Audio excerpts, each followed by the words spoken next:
റൊമാനിയയിലേക്ക് വരുന്ന സമയത്ത് റൊമാനിയയുടെ ഏറ്റവും പോസിറ്റീവ് ആയിട്ടുള്ള കാര്യം എന്താണെന്ന് വെച്ചാൽ റൊമാനിയയിലുള്ള യൂണിവേഴ്സിറ്റികളിലെ ഫീസ് വളരെ കുറവാണ്. അതായത് 6000 യൂറോ, അതായത് 6 ലക്ഷം രൂപ പെർ ഇയർ ഫീസുള്ള യൂണിവേഴ്സിറ്റികൾ പോലും റൊമാനിയയിലുണ്ട്.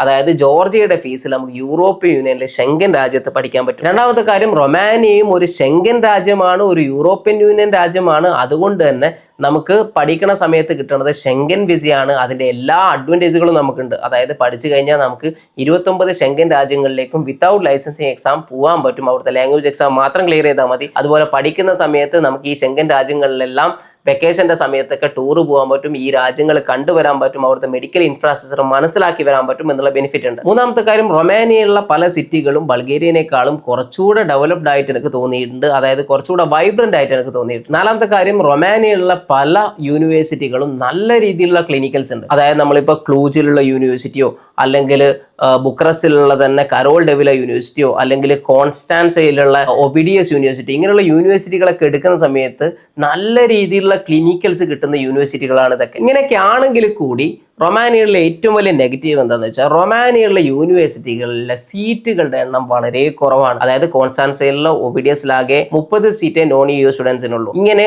ഓരോ യൂണിവേഴ്സിറ്റികളിലും നോൺ EU സ്റ്റുഡൻസിനുള്ള സീറ്റുകളുടെ എണ്ണം വളരെ ലിമിറ്റഡ് ആണ് എന്നുള്ള ഒരു ഇഷ്യൂ ഉണ്ട്. അതുകൊണ്ട് തന്നെ നല്ല മാർക്കുള്ള, അതായത് ഇവിടെ എൻട്രൻസ് എക്സാമോ കാര്യങ്ങളോ ഒന്നുമില്ല, കംപ്ലീറ്റ്ലി മെറിറ്റ് ബേസിസിലാണ് അഡ്മിഷൻ എടുക്കുന്നത്.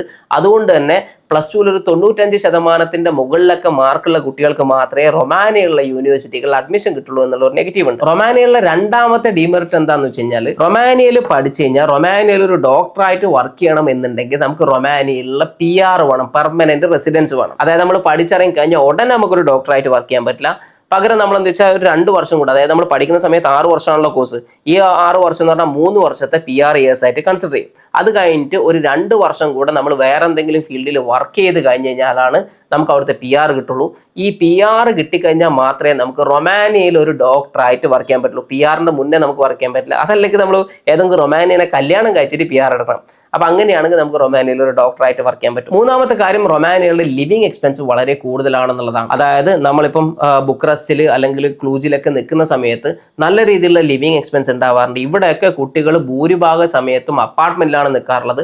അതുകൊണ്ട് തന്നെ ഒരു 35,000 40,000 അടുത്തൊക്കെ ലിവിങ് എക്സ്പെൻസ് വരാറുണ്ട്. എന്നാൽ കോൺസ്റ്റാൻസയിലും അതുപോലെ തന്നെ ഗലാട്ടി പോലുള്ള സ്ഥലങ്ങളിലൊക്കെ കുട്ടികൾ ഹോസ്റ്റലിൽ നിൽക്കാറുണ്ട്. ആ സമയത്ത് ഹോസ്റ്റലിൽ നിൽക്കുന്ന സമയത്ത് ലിവിങ് എക്സ്പെൻസ് വളരെ കുറയും. അതായത് ഒരു 25,000 ഒക്കെ താഴേക്ക് വരും. ഇത്രയും കാര്യങ്ങളാണ് റൊമാനിയനെ കുറിച്ച് പറയാനുള്ളത്. ഈ ഏതെങ്കിലും രാജ്യത്തെ കുറിച്ച് നിങ്ങൾക്ക് ഡീറ്റെയിൽ ആയിട്ട് അറിയണമെന്നുണ്ടെങ്കിൽ വാട്സപ്പിന്റെ നമ്പർ ഡിസ്ക്രിപ്ഷനിൽ കൊടുത്തിട്ടുണ്ട്. അതിലേക്ക് ഒരു വാട്സപ്പ് മെസ്സേജ് അയച്ചാൽ മതി. ഇത് കാണാതെ ഒരിക്കലും നിങ്ങൾ അബ്രോഡ് MBBS ചൂസ് ചെയ്യരുത്. ആരാണ് അബ്രോഡ് MBBS ചൂസ് ചെയ്യേണ്ടത്, ആര് അബ്രോഡ് MBBS ചൂസ് ചെയ്യാൻ പാടില്ല, എങ്ങനെയാണ് ഒരു രാജ്യം ചൂസ് ചെയ്യുന്നത്, അതുപോലെ ഒരു യൂണിവേഴ്സിറ്റി എങ്ങനെയാണ് ചൂസ് ചെയ്യേണ്ടത്, നമ്മൾ ചൂസ് ചെയ്യുന്ന രാജ്യം അതുപോലെ നമ്മൾ ചൂസ് ചെയ്യുന്ന യൂണിവേഴ്സിറ്റി നിർബന്ധമായും പാലിക്കേണ്ട നിയമങ്ങളാണ് ഈ NMC ഗൈഡ്ലൈൻസ് എന്ന് പറയുന്നത്. ചില യൂണിവേഴ്സിറ്റികൾക്ക് ഈ 3rd ഇയറിൽ എത്തിക്കഴിഞ്ഞ ഒരു ഫിൽട്രേഷൻ എക്സാം ഉണ്ടാവും.